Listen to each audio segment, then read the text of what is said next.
નમસ્કાર દોસ્તો, આજે આપણે ધોરણ 3ના ગણિત વિષયની જે સ્વાધ્યાય પોથીનો ભાગ 3 છે તેમાં પ્રકરણ નંબર 5 આકાર અને ભાતનું સંપૂર્ણ સોલ્યુશન આપણે આ વિડીયોની અંદર જોવાના છે। મિત્રો, ધોરણ 3ની સ્વાધ્યાય પોથીના ભાગ 3ની અંદર આપવામાં આવેલા દરેક વિષયના દરેક ચેપ્ટરના સોલ્યુશન આપણી ચેનલ ઉપર અને પીડીએફ આપણી એપ્લિકેશન ઉપર મુકાઈ ચૂક્યા છે। તો જરૂરથી આ જે સ્વાધ્યાય પોથી છે તેના સોલ્યુશનની પીડીએફ મેળવી લેજો, જે તમારી પરીક્ષાની તૈયારી માટે અને સ્વાધ્યાય પોથીના સોલ્યુશન માટે ખૂબ જ ઉપયોગી થશે।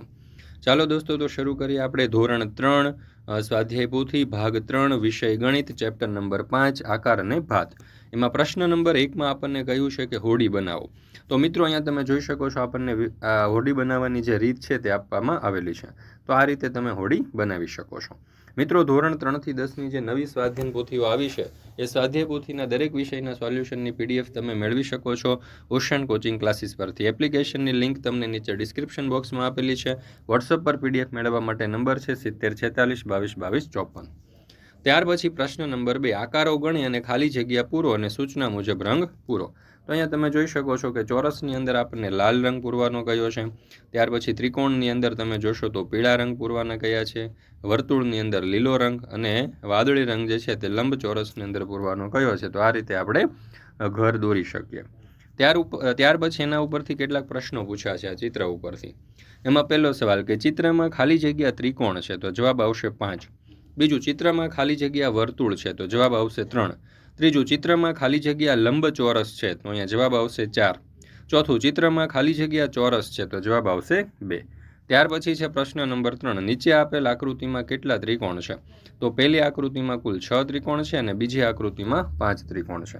ત્યાર પછી છે પ્રશ્ન નંબર 4, નીચે આપેલ આકૃતિમાં સૌથી મોટો લંબચોરસ શોધો। તો અહીંયા તમે જોઈ શકો છો સૌથી મોટો લંબચોરસ આપણે આ રીતે બનાવી શકીએ અને આ સૌથી મોટા લંબચોરસમાં સમાયેલા નાના ચોરસની સંખ્યા કુલ 18 છે।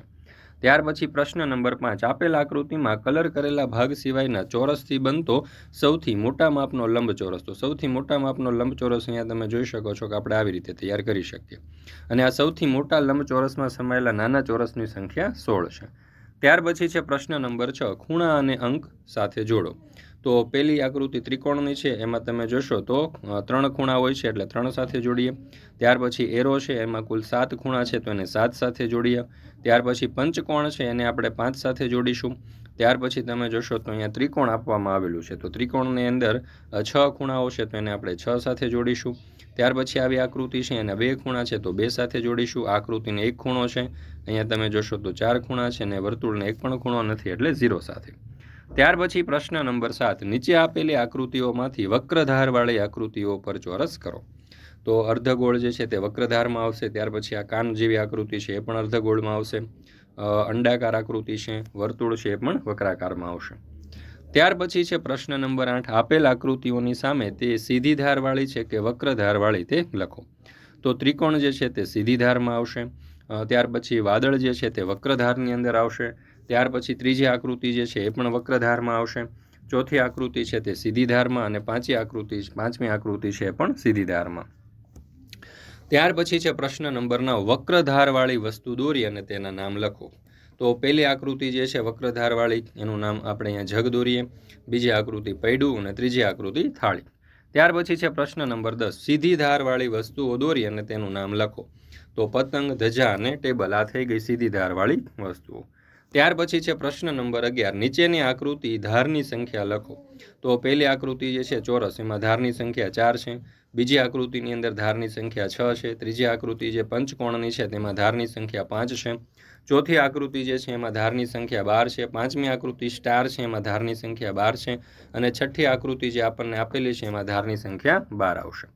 ચાલો, ત્યાર પછી છે પ્રશ્ન નંબર 12, આકૃતિ, એમાં પંચકોણની આકૃતિ આપી છે તો ખૂણાની સંખ્યા 5 અને ધારની સંખ્યા 5। વર્તુળની આકૃતિ આપી છે, એમાં ખૂણાની સંખ્યા 0 અને ધારની સંખ્યા 1। ત્યાર પછી જે આકૃતિ છે એમાં ખૂણાની સંખ્યા 6 અને ધારની સંખ્યા 6। ત્રિકોણની આકૃતિ છે તો એમાં ખૂણાની સંખ્યા 3 અને ધારની સંખ્યા 3 થશે। ત્યાર પછીની આકૃતિ છે એમાં તમે જોશો તો ખૂણા કુલ 6 છે અને ધાર પણ 6 છે। ત્યાર પછી છે પ્રશ્ન નંબર 13, યોગ્ય વિકલ્પ પસંદ કરો.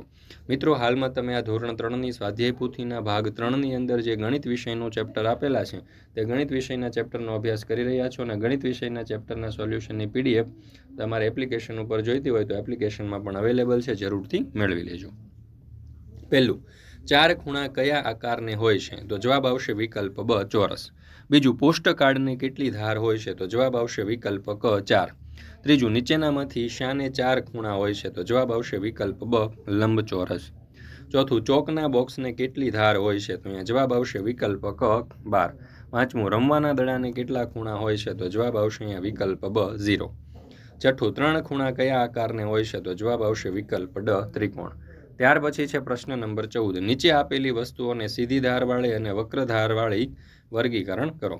તો સીધી ધારવાળી વસ્તુઓની અંદર શું આવશે? તો કે ટેબલ, પતંગ, ગણિતનું પુસ્તક, દિવાસળીની પેટી, પાસો અને ટીવી. વક્ર ધારવાળી વસ્તુઓમાં આવશે લખોટી, સાયકલનું પૈડું, થાળી અને બંગડી. ત્યાર પછી છે પ્રશ્ન નંબર 15, મને ઓળખો. એમાં પહેલું, હું 4 એક સરખી ધાર અને 4 ખૂણા ધરાવું છું. તો જવાબ આવશે ચોરસ. બીજું, હું 3 સીધી ધાર અને 3 ખૂણા ધરાવું છું. તો જવાબ આવશે ત્રિકોણ. ત્રીજું, હું સીધી ધાર કે ખૂણા ધરાવતું નથી. તો જવાબ આવશે વર્તુળ. ચોથું, હું 4 સીધી ધાર અને 4 ખૂણા ધરાવું છું અને મારી સામસામેની ધાર સરખી છે. તો જવાબ આવશે લંબચોરસ. ત્યાર પછી છે પ્રશ્ન નંબર 16, નીચે આપેલા 5 ટુકડાવાળા 10 ગ્રામમાં રહેલા ટુકડાથી નીચેના આકારોમાં ટુકડાના યોગ્ય નંબર લખો.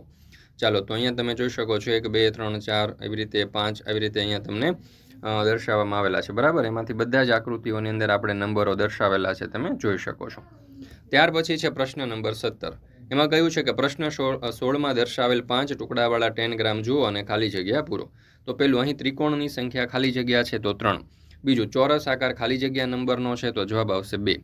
ત્રીજું, ખાલી જગ્યા નંબર અને ખાલી જગ્યા નંબરના ત્રિકોણ નાના છે તો 1 અને 3 નંબરના. ત્યાર પછી ચોથું, ખાલી જગ્યા નંબરનો ત્રિકોણ મોટો છે તો જવાબ આવશે 5. ત્યાર પછી છે પ્રશ્ન નંબર 18, ભોંયતળિયાને ઢાંકવાની પેટર્ન પૂર્ણ કરો. તો આ રીતની આપણે ભોંયતળિયાની પેટર્ન છે તે ઢાંકી શકીએ. ત્યાર પછી છે પ્રશ્ન નંબર 19, ભોંયતળિયાની આ ભાત બનાવવા માટે વપરાયેલ લાદીનો આકાર દોરો.